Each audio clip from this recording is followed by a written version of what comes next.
آئیے ہم سب مل کر بارگاہ رسالت میں ہدیہ درود پیش کریں، پڑھیں اللہم و شفیعنا و نبینا مولانا محمد و علی آل سیدنا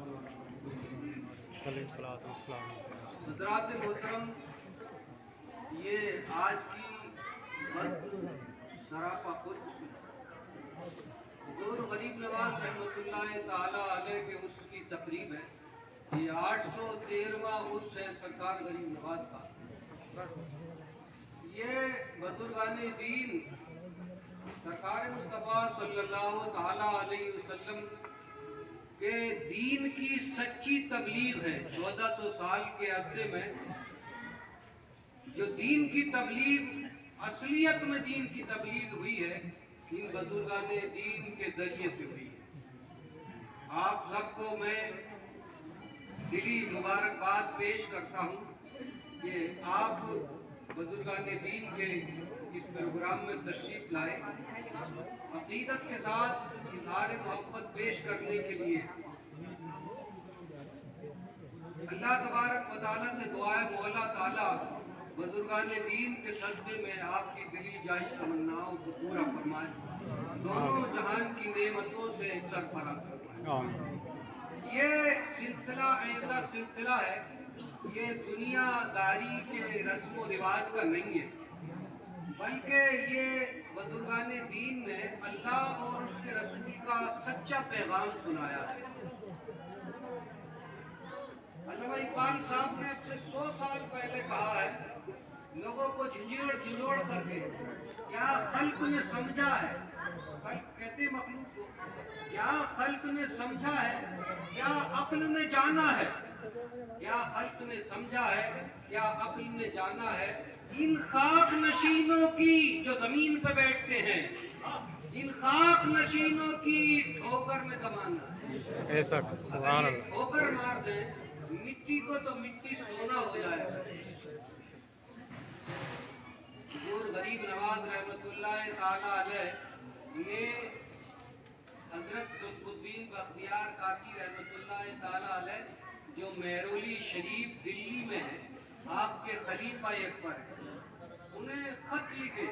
اس ایک خط کا آپ کو مختصر سا مضمون، آپ نے ارشاد فرمایا، پیارے بیٹے، پیارے بیٹے، درویش کی کوئی اپنی مرضی نہیں ہوتی ہے، وہ اللہ کی رضا میں راضی ہوتا ہے، اور جب اللہ کی رضا میں کوئی راضی ہو جاتا ہے تو وہ اہل رضا کی منزل پر فائز ہو جاتا ہے۔ بے شک سبحان اللہ۔ اور اہل رضا کے بارے میں اللہ کے رسول نے ارشاد فرمایا ہے، یہ حدیث قدسی کئی حدیثوں میں آئی ہے، اللہ کا فرمان رسول اللہ صلی اللہ تعالی علیہ وسلم کی زبان ترجمان سے کہ بندہ جب میرے قریب آتا ہے یہاں تک کہ میں اسے اپنی رحمت میں ڈھانپ لیتا ہوں، اس کا بولنا یعنی اس کی زبان ہو جاتا ہوں جس سے وہ بولتا ہے، اس کا بولنا اللہ کا بولنا ہوا کرتا ہے، میں اس کے ہاتھ ہو جاتا ہوں جس سے وہ اشارے کرتا ہے، عمل کرتا ہے، میں اس کے پیر ہو جاتا ہوں تو اس کا دیکھنا چلنا پھرنا سب اللہ کا ہو جاتا ہے۔ لوگوں، یہ چند روزہ زندگی ہے، چند روزہ زندگی۔ اربوں خربوں انسان دنیا میں آئے اور اپنی منمانی کر کے چلے گئے، 30ویں سپارے میں اللہ نے ارشاد فرمایا ہے، وَأَمَّا مَنْ خَافَ مَقَامَ رَبِّهِ وَنَهَى النَّفْسَ عَنِ الْهَوَىٰ فَإِنَّ الْجَنَّةَ هِيَ الْمَأْوَىٰ۔ جو کوئی اپنے رب سے ڈرے اور اپنی خواہشات کو روک لے، ہم اسے جنت میں مہمان ٹھہرائیں۔ بے یہ شک سبحان خواہشات اللہ۔ کو روکنا، یہی بزرگان دین کا جو ہے پیغام ہے، اور یہی عمل ہوا کرتا ہے۔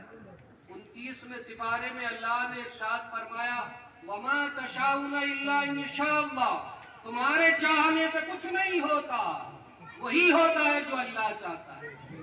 تو جب اللہ چاہتا ہے وہی ہوتا ہے، تو پھر اپنی نفسانی خواہشات یہ ہو جائے، یہ ہو جائے، یہ ہو جائے، میاں یہ کر دیو، میاں یہ کر دیو، ایسا نہیں ہوا میاں، ایسا کر دیو میاں، مطلب میاں کو بھی اپنی خواہشات کے تلے، کیا ایسا کر دو، ایسا کر دو، یہ ایسا نہیں ہے۔